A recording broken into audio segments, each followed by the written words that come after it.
స్తోత్రం. మంచిది. అందరూ బాగున్నారా? సహా మంది బిజీగా ఉన్నట్టున్నారు. తర్వాత చెప్తారేమో బాగున్నామని. బాగున్నారా? దేవుడి దేవాల అందరము బాగున్నాం. అయితే నేవరి నుంచి దేవుడు మనతో మాట్లాడుతున్న మాట ఏంటంటే 2020 సంవత్సరము నీకు సందేహమే లేదు. మళ్ళీ ఇంకోటి ఏంటంటే ఇశ్రాయేలును కాపాడువాడు ఎలా ఉన్నాడు? ఆయన కొనుగోడు నిద్రపోవడం ఉంది. తర్వాత నీ నిర్ణయము ఏమిటి అనే వాక్యమును దేవుడు మాట్లాడాడు. మరలా లాస్ట్ వారం ఏం మాట్లాడాడు? అన్నయ్య నుంచి దేవుడు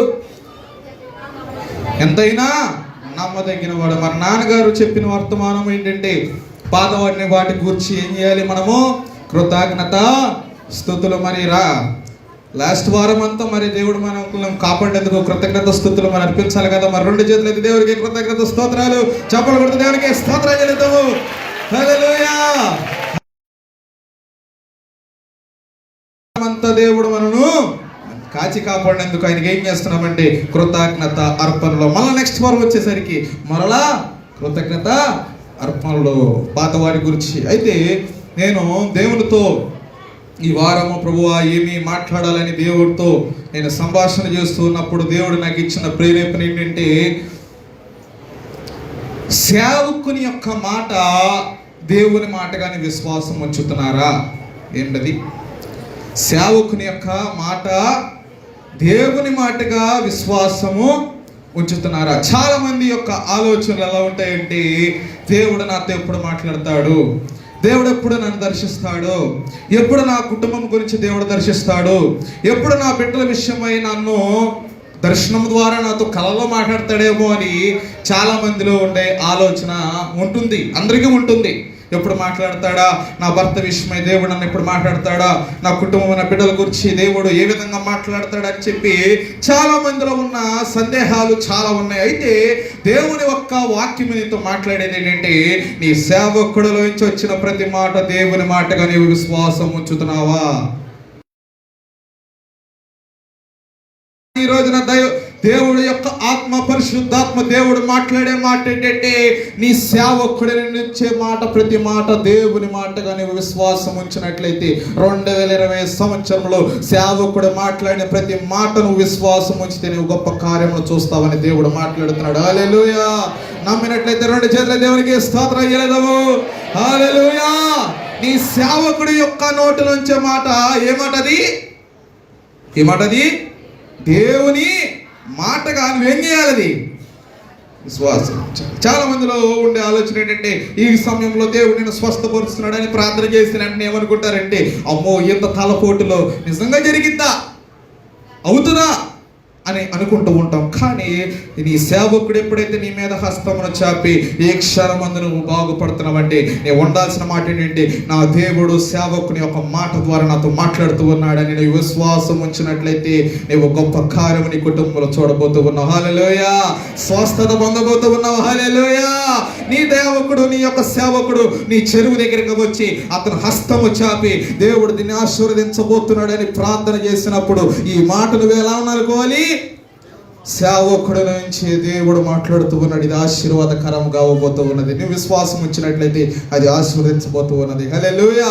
అదే నీ బిడ్డల విషయమే నీ బిడ్డల భవిష్యత్తు గురించి సేవకుడు ఈ పక్షాన హస్తమును చాపి స్వరమెత్తి ఇదిగో నీ బిడ్డలను దేవుడు ఉన్నత స్థానముకు తీసుకురాబోతూ ఉన్నాడని దేవజనుల నుంచి నీతో మాట్లాడినప్పుడు నువ్వేమనాలంటే ఈ మాటే దేవుడు యొక్క మాటగా నా యందు వచ్చింది అని నీ విశ్వాసం ఉంచినట్లయితే ఈ 2020 సంవత్సరంలో మన బిడ్డలందరూ దేవుడు ఆశీర్వదించబోతూ ఉన్నాడు. హల్లెలూయా. మన కుటుంబమును దేవుడు ఆశీర్వదించబోతూ ఉన్నాడు. హల్లెలూయా. దేవుడు 2020 సంవత్సరంలో నిన్ను బలపరచబోతూ ఉన్నాడు. హల్లెలూయా. 2020 సంవత్సరంలో దేవుడి మార్గంలో తోడుగా ఉండబోతూ ఉన్నాడు. హల్లెలూయా. హల్లెలూయా. హల్లెలూయా. నమ్మనట్లయితే చెప్పబడి దేవునికి స్తోత్రాలు చెల్లిద్దాము. హల్లెలూయా. ఇప్పుడు ఈ దేవుని యొక్క మాట మనం మాట్లాడుతూ ఉన్నప్పుడు సేవకుడు ఈ ప్రదేశం నుంచి దేవుని వర్తమానం బలిపీఠం నుంచి ఎదుటిగా మాట్లాడుతూ ఉన్నప్పుడు అది ఏదైనా సరే నువ్వు విశ్వాసం ఉంచాల్సింది ఏంటంటే సేవకుడి యొక్క నోటిలో నుంచి వచ్చే ప్రతి మాట కూడా దేవుని నుంచి. అందరూ ఉంటుంది. కొంతమంది గ్రహిస్తారు, కొంతమంది అది ఏమనుకుంటారు, అది విశ్వాసం ఉంచరు. కానీ దేవుడు అదే అంటున్నాడు, ఈ రోజున సేవకుని నోటిలోంచి వచ్చే ప్రతి మాట కూడా దేవుని మాటగాను విశ్వాసం వచ్చినట్లయితే గొప్ప కార్యాలు మీరు చూస్తూ ఉంటారు. యోనా గ్రంథం మనం చూసినట్లయితే, యోనా గ్రంథము 1వ అధ్యాయము 1-3 వచనములు మీరు చదివినట్లయితే, యోనా గ్రంథము 1వ అధ్యాయము 1-3 వచనములు, యెహోవా వాక్కు అమితై కుమారుడైన యోనాకు ప్రత్యక్షమై ఇలాగూ సెలవిచ్చును, నినివే పట్టణస్థులు దోషము నా దృష్టికి ఘోరముగా ఉన్నది గనుక నీవు లేచి నినివే మహాపట్టణముకు పోయి దానికి దుర్గతి కలుగుతుందని ప్రకటింపము. హల్లెలూయా, హల్లెలూయా, హల్లెలూయా. అందరూ కూడా తలెత్తి దేవుని వాక్యమును విన్నట్లయితే, ఇక్కడ భక్తుడైన యోనాతో దేవుడు ఒక రోజున ప్రత్యక్షమయ్యాడంట. యోనా భక్తుడితో దేవుడు మాట్లాడుతున్నాడంటే ఏమంటే, నినివే పట్టణము నా దృష్టికి అది ఎంతో ఇష్టమైన ప్రదేశము, నా దృష్టికి ఆ పట్టణము మంచిగా ఉన్నది. కానీ ఈ రోజున చూస్తుంటే ఆ పట్టణములు ఏమైపోతుందంటే పాపం ఉంటుంది, ఆ పట్టణంలో దోషాలు జరుగుతూ ఉన్నాయి, ఆ యొక్క పట్టణంలో వేషధారణ ఉంటుంది, ఆ పట్టణంలో విగ్రహారాధన ఉంటుంది. అయితే అది నా దృష్టికి ఎలా ఉందంటే చాలా భయంకరముగా ఘోరముగా కనబడుతూ ఉన్నది. అయితే దాన్ని ఏం చేయబోతున్నానంటే, నేను నాశనమును చేయబోతున్నాను, నువ్వు వెళ్ళి అక్కడ స్వార్థ ప్రకటించు అని చెప్పినప్పుడు ఈ సేవకుడు ఏం చేస్తున్నాడంటే మాట ఇచ్చి ఏమైపోయాడు, వెళ్ళి ఆలోచనలు మారిపోయి ఏం చేశాడంటే, మనకు ఆ చరిత్ర అంతా మనకు తెలుసు, కానీ అక్కడ దాకా నేను వెళ్ళట్లేదు. యోనా చరిత్ర మనం చూస్తుంటే మాట ఇచ్చాడు, మరలా దేవుని విరుద్ధంగా వెళ్ళిపోయాడు, చేప కడుపులోనికి వెళ్ళాడు, ప్రార్థించాడు, మరలా బయటకు వచ్చాడు. అది ఎక్కడికి వచ్చాడంటే నినివే అనే పట్టణంలోనికి ఆయన వచ్చాడంట. నినివే అనే పట్టణంలోనికి వచ్చిన తర్వాత రాజ్య మార్గాల్లో రాజు యొక్క కోట దగ్గర మాట్లాడుతున్నాడంటే ఏమనంటే, ఇదిగో యెహోవా వాక్కు వచ్చి మాట్లాడుతూ ఉన్నది ఏంటంటే, మీలో పాపం పెరిగిపోతుంది, మీలో విగ్రహారాధన పెరిగిపోతూ ఉంది, దేవుని కోపం అనేది మీ మీదకి రాబోతూ ఉన్నది, దేవుని యొక్క ఉగ్రత మీ మీదకి రాబోతూ ఉందంటే, ఈయన ఆ పట్టణస్థుడా లేకపోతే వేరే పట్టణస్థుడా? ఆ యొక్క పట్టణం చెందినవాడా దైవజనుడు, లేకపోతే వేరే ప్రాంతం నుంచి వచ్చినవాడా? చెప్పాలి, ఏ ప్రాంతం నుంచి వచ్చినాడు? బయట నుంచే కదా వచ్చింది ఆ ప్రాంతంలోనికి. కానీ ఆ ప్రాంతంలో ఉన్నవారు ఆయన మాటని లక్ష్య పెట్టారంట. వేరే ప్రాంతం నుంచి దైవజనుడు వచ్చినవి ఇక్కడ మాట్లాడుతున్నామని చెప్పి, మనమైతే నాన్ లోకల్స్ అంటే బయట వారు వచ్చి మన యొక్క ఏరియాలోకి వచ్చి ఏదైనా మాట్లాడితే నమ్ముతావా? బయట వచ్చి నీ బిడ్డలు ఎలాగ ఉన్నారంటే నమ్ముతారా? నీ బిడ్డ వచ్చి పాపం చేస్తున్నాడంటే ఎవడో ముక్కు మొహం తెలియనివాడు వచ్చి మాట్లాడుతూ ఊరుకుంటారా? మీరు చెప్పు తీసి కొట్టేస్తారు కదా. మా ఊర్లో వాళ్ళే మా పిల్లలు అంటారు, నువ్వు కూడా రా వేరే ఊరు నుంచి వచ్చి నా పిల్లలు అంటామని చెప్పంటాము. కానీ ఎప్పుడైతే ఈ దైవజనుడు రాజ్య మార్గంలో ప్రకటిస్తూ ఉన్నాడో ఈ మాటను ఆ ప్రజలు ఏం చేశారంటే దేవుని మాటకు అంగీకరించారు. హల్లెలూయా, దేవునికి స్తోత్రం చేద్దాము. ఆ మార్గంలో ఈ వ్యక్తి ఎవరో తెలియదు, అక్కడ ఉన్న ప్రజలకి దైవజనుడు పేరేంటో తెలియదు, ఆయన ఎక్కడి నుంచి వచ్చాడో తెలియదు. ఎప్పుడైతే ప్రకటిస్తున్నాడు, ఇదిగో ప్రజలారా దేవుని కోపం అనేది మీ మీదకు రాబోతూ ఉన్నది, ఇదిగో పాపమును విడిచిపెట్టండి, విగ్రహారాధన విడిచిపెట్టండి, లోక క్రియలను విడిచిపెట్టండి అని ఎప్పుడైతే ప్రకటిస్తూ ఉన్నాడో ఈ మాటను ఏ విధంగా ఆలోచించారంట ప్రజలు? దేవుని మాటకు అంగీకరించి ఏం చేశారు తెలుసా? గోను పట్టాలు కట్టేసుకొని తల మీద బూడిద పోసుకొని దేవుని సన్నిధిలో మొర్ర పెడుతున్నారంట. అయ్యా, నీవు సేవకుని ద్వారా నాతో మాట్లాడుతూ ఉన్నావు, ఇదిగో సేవకుని ద్వారా మా ప్రజలతో మాట్లాడుతున్నావు, సేవకుని ద్వారా మా బిడ్డ ప్రార్థించగా నినివే పట్టణం అనేది రక్షించబడింది. చెప్పకూడదు, దేవునికి స్తోత్రం చేద్దాము. హల్లెలూయా, హల్లెలూయా, హల్లెలూయా. సేవకుని మాట ఎలా తీసుకున్నారు వాళ్ళు? దేవుని మాటకు అంగీకరించి వారి బిడ్డల కోసము ప్రార్థించారు. ఈ రోజున మనతో కూడా దేవుడు మాట్లాడుతూ ఉన్నాడు. సేవకుడు అనేక రీతిలుగా బలిపీఠం యొద్ద నుంచి మాట్లాడుతూ ఉన్నప్పుడు, అనేక రీతిలుగా నిన్ను దర్శించినప్పుడు, దేవుని వాక్యమును బట్టి నిన్ను సరి చేసుకోమన్నప్పుడు, దేవుని యొక్క వాక్యము చేత నీ కుటుంబం నువ్వు కట్టుకోమన్నప్పుడు, చాలా మంది దేవుని మాటను ఏం చేస్తున్నారంటే, సేవకుని యొక్క మాటను ఏం చేస్తున్నారంటే వినకుండా వదిలేయటం ద్వారా ఏం జరుగుతుందంటే నీ కుటుంబం మీద కొన్ని సందర్భాల్లో దేవుని యొక్క కోపం వస్తుందేమో. కానీ దేవుడు ఈ రోజున అంటున్నాడు, నీ కుటుంబము దేవుడు ఈ రోజున అంటున్నాడు, దేవుని మందిరంలో నీ బిడ్డల కోసము, నీ కుటుంబం కోసము, నీ వ్యాపారం కోసము దేవుని మందిరంలో మీరందరూ ప్రార్థించినట్లయితే, సేవకుడి నుంచి వచ్చిన నోటి మాటను మీరు దేవుని మాటగా విశ్వాసం ఉంచి ప్రార్థించినట్లయితే నీ కుటుంబం రక్షించబడబోతుంది, నీ వ్యాపారం రక్షించబోతూ ఉన్నది, నీ కుటుంబంలో ఉన్న వారి దేవుడు ఉన్నత స్థానముకు తీసుకురాగలుగుతూ ఉన్నాడు. హల్లెలూయా, దేవునికి స్తోత్రం చేద్దాము. హల్లెలూయా, హల్లెలూయా. పిల్లలు తాగుకున్న వాళ్ళందరూ దేవునికి స్తోత్రం చెల్లిద్దాము. పిల్లలు తాడే వాళ్ళందరూ నేను అందరూ చూస్తున్నాను, దేవుని మాటను విననే, దేవుని వాక్కు వచ్చినప్పుడు పిల్లలు ఆడుకుంటున్నారు. ఇంక దేవుని మాట ఏమంటారు మీరు? సహనం మంది పిల్లల మాటలు ఏంటావయ్యా, మేము దేవుని మాట ఎందుకు వింటాం అనంత వరకు నీ జీవితంలో నువ్వు రక్షించబడవు. నువ్వు పిల్లలతో ఆడుకున్నంత వరకు, దేవుని మందిరంలోకి వచ్చి నిద్రపోయేంత వరకు, దేవుని మందిరంలోకి వచ్చి ఫోన్లతో ఆడుకున్నంత వరకు నీ జీవితంలో నువ్వు రక్షించబడవు. కానీ సేవకుని యొక్క నోటులోంచి వచ్చే ప్రతి మాటను కూడా దేవుని మాటగా నీవు అంగీకరించి విశ్వాసం ఉంచినట్లయితే ఈ 2020 సంవత్సరంలో దేవుడు నిన్ను రక్షిస్తాడు, నీ కుటుంబం రక్షిస్తాడు, నీ బిడ్డలు రక్షిస్తాడు, నీ కలిగి ఉన్న నీ వ్యాపారమును దేవుడు రక్షించగలిగిన వాడుగా ఉన్నాడు. హల్లెలూయా. చెప్పండి దేవునికి స్తోత్రం చెల్లిద్దాము. హల్లెలూయా, హల్లెలూయా. లాస్ ఏంజల్స్ మనం చూస్తుంటే, ఇప్పుడు అమెరికాలో చూస్తుంటే వైల్డ్ ఫైర్ అనేది స్టార్ట్ అయింది. వైల్డ్ ఫైర్ స్టార్ట్ అయిందంటే ఏం జరుగుతుందో తెలుసా? అటు అడుగులు ఉన్నాయి కానీ ఎన్నెన్నో బంగాళాలు ఉన్నాయి, పెద్ద పెద్ద బిల్డింగులు, కోట్లకు సంబంధించిన బిల్డింగులు ఉన్నాయి, కానీ మొత్తం అంతా బూడిదైపోతుంది. ఏరోప్లేన్లు తీసుకొచ్చి వాటర్ పోస్తున్నారు. ఇప్పుడు మనం చూస్తుంటే భారత ఈ యొక్క ప్రపంచంలో చూస్తుంటే హైయెస్ట్ ఉన్నది అమెరికానే. మనం చూస్తుంటే న్యూయార్క్ అనేది, లాస్ ఏంజల్స్ అనేది పెద్ద పెద్ద పట్టణాలుగా కనపడుతున్నాయి. కానీ ఎంతో సువార్థికులు బోధిస్తూ వచ్చారు, ఎన్నో ప్రవక్తలు బోధిస్తూ వచ్చారు. ఇదిగో ప్రజలారా, మార్చండి, మీ జీవితాలు మార్చుకోండి, పాపంలో మార్చబడండి, వేషధారణ మార్చుకోండి అంటే ఎవరు కూడా లక్ష్యం పెట్టుకోలేదు. దారి మధ్యలో సువార్త ప్రకటిస్తూ ఉండే కొంతమంది ఏం చేస్తున్నారంటే లాగి చంపకేసి కొడుతున్నారు. కానీ దేవుని కోపం ఎలా వచ్చిందో తెలుసా? ఆ ప్రాంతం అంతా మొత్తము సమూలంగా నాశనం అయిపోయింది. ఈ రోజున మనం చూస్తుంటే అది తెలిసి కొన్ని సంవత్సరాలు పట్టిద్దంట అదంతా లైన్ అవ్వాలంటే. మరి కోట్లాది మంది జీవితాలు చూస్తుంటే కోట్లాది మంది జీవితాలు ఈ రోజున రోడ్లు పాలైపోయినాయి. కానీ దేవుని నమ్మిన ఒక కుటుంబము కనపడుతుంది. అక్కడ ఏంటంటే కోట్లాది బిల్డింగ్లు కట్టి లక్షలాది కార్లు ఉన్నాయన్నీ కాలిపోయినాయి.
తుడిచిపెట్టడం ద్వారా రాహాబు వేష ఇంటి కుటుంబము కాపాడబడింది. హల్లెలూయా.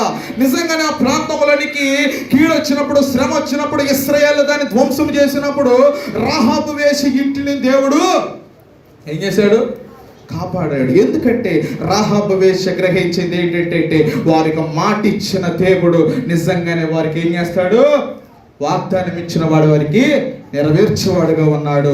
ఈ రోజున దేవుడు మనతో మాట్లాడుతున్న మాట ఏంటి తెలుసా? అనేకమైన శ్రమల నుంచి విడిపించిన దేవుడు, అనేకమైన శోధనల నుంచి విడిపించిన దేవుడు, అనేకమైన మరణకరమైన పరిస్థితుల నుంచి తప్పించిన దేవుడు, మాట ఇచ్చిన దేవుడు నీకు నెరవేర్చేవాడుగా ఉన్నాడు. హల్లెలూయా. సేవకుని యొక్క మాటని ఎదుటిగా వచ్చినప్పుడు, సేవకుడు ఏదైతే నీ కోసం ప్రార్థించినప్పుడు నీవు విశ్వాసం ఉంచాల్సింది ఏంటో తెలుసా? అనేక సంవత్సరముల నుంచి దేవుడు నీతో మాట్లాడినప్పుడు చాలా గుండెలు ఏమైపోతున్నాయి? కరగట్లేదా? రాహాబు వేశ్య యొక్క మాటలు విన్నప్పుడు, ఆ కార్యములు విన్నప్పుడు ఆమె గుండె కరిగిపోయిందంట. కానీ మరి అనేక విధాలుగా అనేక సంవత్సరాల నుంచి ఎన్నో వర్తమానాలు వింటున్నావు, ఎన్నో ఆత్మీయతలో బలపడుతున్నావు, ఎంతో ఆరాధనలో ఉంటున్నావు. సేవకుని యొక్క నోటి అవి కరిగిపోవడము కాదు, కానీ బండవలు ఏమంటున్నారంటే దేవుని మాటలు ఏం చేస్తున్నారు? తోసి వేస్తున్నారు. కానీ దేవుడి రోజు అంటున్నాడు, దేవుని మాటని ఎదుటిగా వచ్చినప్పుడు ఏదైతే నీకు వాగ్దానం చేశాడో, ఏదైతే సేవకుడు ఇక్కడ ఉండి నీ గురించి మాట్లాడుతున్నాడో, నీ కుటుంబం గురించి మాట్లాడుతున్నాడో, నీ బిడ్డల గురించి మాట్లాడుతూ ఉన్నాడో, ఆ మాట దేవుని మాటగా మనందరం విశ్వాసం వచ్చినప్పుడు దేవుడు మన జీవితంలో శోధన లేకుండగా, శ్రమ లేకుండగా నీ జీవితంలో దేవుడు కట్టువాడుగా ఉన్నాడు. హల్లెలూయా. సంతోషంగా ఉంటే రెండు చేతులైతే దేవునికి స్తోత్రం చెల్లిద్దాము. బోరు కొట్టినట్లయితే దేవునికి స్తోత్రం చెల్లిద్దాము. నిద్ర వచ్చినట్లయితే దేవునికి స్తోత్రం చెల్లిద్దాము. బోర్ వచ్చిందా? చాలా మంది బోర్ కొట్టిందిగా. అరే బోర్ కొట్టలేదా? మరి ఎంత స్తోత్రం చెల్లించారు బోర్ కొట్టేసరికి?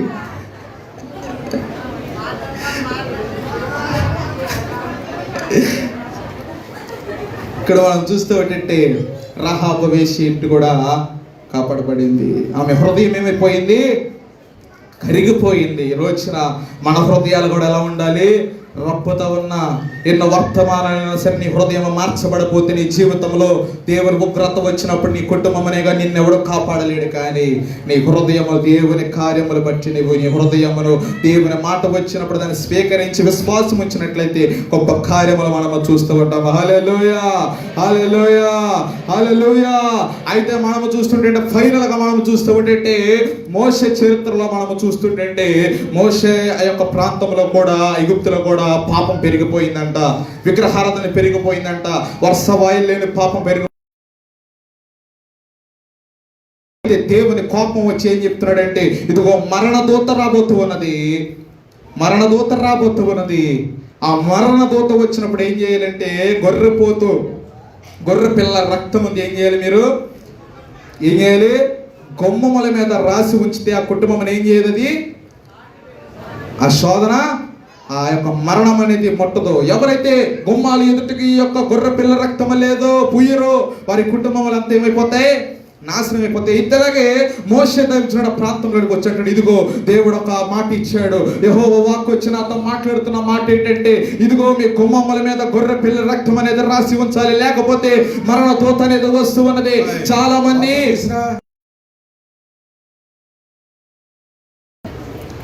అక్కడే ఆడితే పంపు దగ్గరికి వెళ్ళి తడిసిపోతుంది, తీసురా. అలాగే అందరూ వాక్యం ఫైనల్లోకి వచ్చేసాను ఇక పాయింట్లోకి. ఆ తర్వాత మీరు నాన్నగారు వాక్యం ఉంటుంది వినొచ్చు, అందరూ వినాలి. ఇలా దైవజనుడితో దేవుడు మాట్లాడాడు, మరణ దూత వస్తుంది, గొర్రె పిల్ల రక్తము గుమ్మాల మీద ఏం చేయాలి? పోయాలని చెప్పేసి చెప్పాడు. లేకపోతే ఏమైపోతుందంటే ఎన్నడో చూడని మరణ వార్త అనేది వినపడుతుంది అన్నప్పుడు ఇలాగే దైవజనుడు యొక్క ప్రాంతంలోనికి వెళ్ళి అంటున్నాడు, ఇదిగో గొర్రె పిల్ల రక్తం అనేది పోయబడాలి, ఇదిగో దేవుని యొక్క వాక్కు వచ్చి మాట్లాడుతూ ఉన్నదంటే చాలా మంది ఏం చేశారమ్మో దేవుడే ఒక మాట సేవకుని నోట్లోకి వస్తుందని చాలా మంది ఏం చేశారంటే గొర్రె పిల్ల రక్తం తీసుకుని కంగారుగా రాసుకున్నారు. కానీ చాలా మంది విశ్వాసులు అక్కడ దేవుని నమ్మిన వారు ఇశ్రాయేలు ఏం చేశారో తెలుసా? ఎవరు కూడా ఏమంటున్నారంటే ఆ మాటను లక్ష్య పెట్టకుండా ఏం చేశారంటే ఏ విధమైన గొర్రె పిల్ల రక్తం అక్కడ పూయకుండా ఏం చేశారు, వదిలేశారంట. మరణ దూత మొదలుపెట్టింది, ఆ యొక్క ప్రాంతంలో వీధుల్లో తిరగడం మొదలుపెట్టింది. ఏ కుటుంబంలో ఎవరైతే ఉంటున్నారో వారు లాగి ఏం చేస్తుందంటే పీకాలు కోసి పడేస్తుందంట. ఒక పక్క చూస్తుంటే గొర్రె పిల్ల రక్తం ఏదైతే ఉంటుందో వారు సంతోషంగా ఉన్నారు, కానీ ఏదైతే దేవుని యొక్క మాట, సేవకుని యొక్క మాటను విశ్వాసం ఉంచకుండా ఎవరైతే చేశారో వారి గృహంలో మరణ వార్త కనపడిపోయి కన్నీరు కాచి చాలా వేదన పడుతూ ఏడుస్తున్నారంట. అలాగే ఫరో యొక్క మొదటి కుమారుడు చనిపోయాడు. ఈ రోజున దేవుడు అదే మాట్లాడుతున్నాడు. రక్షించబడిన కుటుంబాలు ఉన్నాయి దేవుని మందిరంలో, అలాగే రక్షణ లేని వారు అనేక మంది కనపడుతున్నారు దేవుని మందిరంలో. ఇదిగో మరణం రాబోతు ఉన్నది, శోధన రాబోతు ఉన్నది, శ్రమ రాబోతు ఉన్నది. ఈ రోజున కానీ గొర్రె పిల్లకు సంబంధించిన యేసు క్రీస్తు వారి యొక్క రక్తం చేత నువ్వు కడగబడినట్లయితే ఏ మరణము నిన్ను ముట్టదు, శోధన నిన్ను ముట్టదు. ఎందుకంటే నువ్వు క్రీస్తు రక్తము చేత కడగబడిన వాడుగా ఉన్నావు. దేవుని యొక్క సేవకుని యొక్క మాట, నీవు దేవుని మాటగా విశ్వాసం ఉంచావు కనుక నీ శోధన నిన్ను ముట్టదు. మరి ఎంతమంది ఉన్నారు ఇంకా బాప్టిజం తీసుకోలేని వారు? ఎంతమంది కనబడుతున్నారు మన చర్చిలో? ఉన్నారా లేరా? ఉన్నారా లేరా? బాప్టిజం తీసుకున్నారు లేరు కదా. ఇంకా తీసుకోలేని వారు చాలా మంది ఉన్నారు. చాలా మందిని అడిగితే ఏమంటారంటే నాకు దర్శనము కనపడాలి, దేవుడు వచ్చి ఇదిగో ఫలానా, ఇదిగో పవను నువ్వు రక్షించబడాలి, నువ్వు క్రీస్తు రక్తం చేత కడగబడాలంటే అప్పుడే నేను బాప్టిజం తీసుకుంటా. లేకపోతే లేడీస్ ఏమంటారంటే దేవుడు వచ్చి దేవుని యొక్క నా కళ్ళకు వచ్చి ఆయన మాట్లాడాలి, నా తండ్రిలాగా రావాలి, నా బాబాయ్ లాగా వచ్చి ఇదిగో రక్షణ తీసుకోవాలంటే అప్పుడు నేను తీసుకుంటాను. కానీ శ్రమ వచ్చినప్పుడు ఈ రోజున మన పరిస్థితులు చూస్తూ ఉంటే వరదలు వచ్చేస్తున్నాయి, భూకంపాలు వచ్చేస్తున్నాయి, కారు చిచ్చు మొదలు పడుతుంది, ఎప్పుడు ఏదో వస్తుందో తెలియట్లేదు. కనుక దేవుడు ఈ రోజున హెచ్చరికిస్తూ ఉన్నాడు. ప్రతి విశ్వాస కలిగి ఇప్పుడు నువ్వు రక్షించబడాల్సిన సమయము, ఇక సమయం అనేది లేదు. నీ ఎదుటిగా శ్రమ రాబోతూ ఉన్నది. మంచు పర్వతం లాంటి శ్రమలు రాబోతున్నాయి, శ్రమ రాబోతుంది, తుఫానులు రాబోతున్నాయి, వరదలు రాబోతూ ఉన్నాయి, అగ్ని వంటి శోధనలు రాబోతున్నాయి, అగ్ని వంటి శ్రమలు రాబోతూ ఉన్నాయి. నీ ఎదుటిగా శోధన వస్తున్నప్పుడు దేవుని యొక్క వాక్య రోజు నీతో మాట్లాడుతున్న మాట ఏంటంటే ఇంకా నీవు ఆలస్యము చేయడము కాదు, కానీ క్రీస్తు రక్తము చేత నీవు కడగబడినట్లయితే దేవుని యొక్క సేవకుని యొక్క మాటను ఎలా తీసుకోవాలి? ఈ రోజున వంశీ ఎలా తీసుకోవాలి? దేవుని యొక్క సేవకుని మాటను ఎదుటికి వచ్చినప్పుడు నువ్వేం చేయాలి? అది ఎవరి మాట అనుకోవాలి? దేవుని మాటగా ఏం చేయాలని ఎందు విశ్వాసం ఉంచి. ఇప్పుడు వాడు ఎదురెళ్తుంది, ఎదురుగా పర్వతం ఉంది. ఇప్పుడు నువ్వు తీసుకోవాల్సింది ఏంటంటే నీ దిక్కు మార్చుకోవాలి. అది ఎటువంటి దిక్కు అంటే దేవుని మాట నేను వినాలి, దేవుని వాక్యానుసారంగా నేను జీవించాలి, దేవుని ఆరాధన నేను చేయాలి, దేవుని మందిరంలో నేను నాట్యము చేస్తూ నేను కొనసాగాలని ఉన్నప్పుడు అపాయముని ఎదుటికి రాదు, శ్రమని ఎదుటికి రాదు, ఏ అపవాది నీ కుటుంబం మన ముట్టడు. ఎందుకంటే నీవు దేవుని యొక్క మాట, సేవకుని యొక్క మాట, దేవుని మాటగా నువ్వు విశ్వాసం ఉంచావనగా. చెప్పకూడదు దేవునికి స్తోత్రం. హల్లెలూయా, హల్లెలూయా. 2020 సంవత్సరంలో అది ఎవరైనా సరే యవనస్తులుగా ఉన్న వారికి దేవుడు మాట్లాడుతున్నాడు. మరణ దూత రాబోతూ ఉన్నది. మరణం అనేది నీ ఎదుటకు రాబోతు ఉన్నది, నీ వీధుల్లో రాబోతు ఉన్నది. నీ కుటుంబంలో సంతోషం లేకుండా మరణం అనేది తిరుగుతూ ఉన్నది.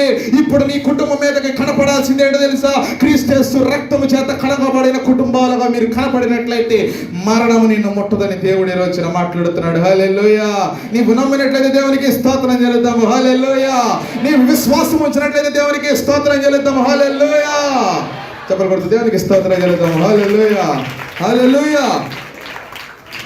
సేవకుని యొక్క మాట స్వరం చెప్పాలి, దేవుని మాటగా విశ్వాసం ఉంచాలి. మరణము మనల్ని ముట్టకూడదంటే మనం ఏం ఎలా ఉండాలి? దేనితో కడగబడాలి? యేసు రక్తము చేత కడగబడి నీ గుమ్మను చూసినప్పుడు, మరణం వచ్చి నీ ఇంటి దగ్గర చూసినప్పుడు క్రీస్తు రక్తముతో కనపడిన వారిగా మనందరము కనపడాలి. హల్లెలూయా. నీ విశ్వాసం వాడు ఎదురుగా వెళుతున్నప్పుడు దేవుని సేవకుడు ఇదిగో ఇది మంచి పని కాదు, ఈ ఆలోచన మంచిది కాదు, ఏ నిర్ణయం మంచిది కాదు, నువ్వు ఆ ప్రాంతంలో ఉండకూడదు, నువ్వు ఆ చోటుకు వెళ్ళకూడదు అన్నప్పుడు నువ్వేమంటనుకోవాలి? మా పాస్టర్ గారు అలా కొట్టాడులే, నా పాస్టర్ గారు గిట్టగా అంటున్నాడులే, నా పాస్టర్ గారు అక్కడికి వెళ్తే సంతోషపడ్డే అని అనుకోవడం కాదు, కానీ నిజంగానే దేవుని మాట సేవకుల నుంచి వస్తుంది అమ్మా. నువ్వేం చేయాలి? అది ఒక హెచ్చరికగా నువ్వు తీసుకొని నువ్వు అలా ఉన్నప్పుడు నీ జీవితంలో సేవకుడు నీ గృహంలో నీకు వచ్చి మాట్లాడిన ప్రతి మాట కూడా అది దేవుని మాటగా మనందరం విశ్వాసం ఉంచుదాం. దేవుడు 2020 సంవత్సరంలో గొప్ప కార్యములు మన జీవితంలో చేస్తాడు. హల్లెలూయా. ఇప్పుడు మా నాన్న వచ్చిన జీవితంలో 2020 సంవత్సరం ఈ కార్యం జరగబోతుందంటే నేను దాన్ని దేవుని మాటకి విశ్వాసం ఉంచాలి నిజంగానే. లేకపోతే ఇప్పుడు ఏ కష్టం వచ్చినా, ఇప్పుడు నేను సేవలోకి వెళ్తుంటే అన్ని ఆటంకాలు వచ్చేస్తున్నాయి. ఎక్కడ ఇది పెట్టిన ఆటంకాలు వచ్చేస్తున్నాయి, ఎక్కడ సేవ మొదలు పెడుతున్నా అక్కడ ఆటంకాలు వచ్చేస్తున్నాయి. కానీ నేను అనుకున్నది ఒకటి ఏంటి తెలుసా, అది ఎట్టి పరిస్థితి అయినా సరే, అది ఎలా అంటే దేవుడు నాకు వాగ్దానం చేశాడు, ఏంటంటే నేను నీకు నివాస స్థలముగా ఉన్నాను, నా బాహువుల చేత నా హస్తము చేత నీకు తోడుగా ఉంచుతున్న మాట ఈ సంవత్సరం నాకు వాగ్దానంగా వచ్చింది. నిజంగానే ఎంతమంది వచ్చినా, ఆడెంత అధికారైనా, ఆడెంత ధనము కలిగిన వాడైనా, ఆడెంత డబ్బు కలిగిన వాడైనా, వాడు ఎటువంటి వాడైనా, అది ఎట్టి శోధనైనా సరే, అది ఎదుటిగా నిలబడినప్పుడు ఆడు నన్ను రెండు పీకినా, వాడు నన్ను చెప్పుతానని బెదిరేసినా, మేమెంత బలం కలిగి నిన్ను తొక్కేస్తామన్నా, నేను నిలబడేది ఒకటే ఏంటి తెలుసా, దేవుని హస్తము నాకు తోడుగా ఉంది. దేవుడు ఇచ్చిన మాట ఎర్ర సముద్రమునే దాటిచ్చిన వాడు, నీరు లేని సమయంలో నీరు ఇచ్చిన వాడు, అమాయకుడు అన్న వాడిని లేవనెత్తిన వాడు, అమాయకుడు అన్న వాడిని అనేక విధాల ఉన్నత స్థానం ఉంచిన వాడు, ఏమి మాట్లాడలేని వాడిని అనేకమైన ప్రాంతాల్లో మాట్లాడేవాడిగా లేపిన వాడు, ఎవడు నా ఎదుటి నిలబడిన వాడు. హల్లెలూయా, హల్లెలూయా. ఎన్ని సమస్యలు వచ్చినా, ఎన్ని శోధనలు వచ్చినా, ఎన్ని అవమానాలు వచ్చినా దేవుని కొరకు పరిగెత్తటమే కానీ వెన తిరిగేది లేదు. హల్లెలూయా, హల్లెలూయా. ఎందుకంటే దేవుని సేవకు నుంచి వచ్చిన మాట నేను గ్రహించింది ఏంటంటే, అది దేవుని మాట, దాని యందు విశ్వాసం ఉంచుతున్నాను. నన్ను బలపరిచే దేవుని యందు నేను సమస్తమును చేయగలను. దేవుని మాటలు దీవించి నా జీవితంలో, మన జీవితంలో, మన కుటుంబాల్లో, మన వ్యాపారంలో దేవుడు అది నెరవేర్చిన గాక. హల్లెలూయా. నీవు చేసిన ఉపకారములకు నేనేమి చెల్లిందో, నీవు చేసిన ఉపకారం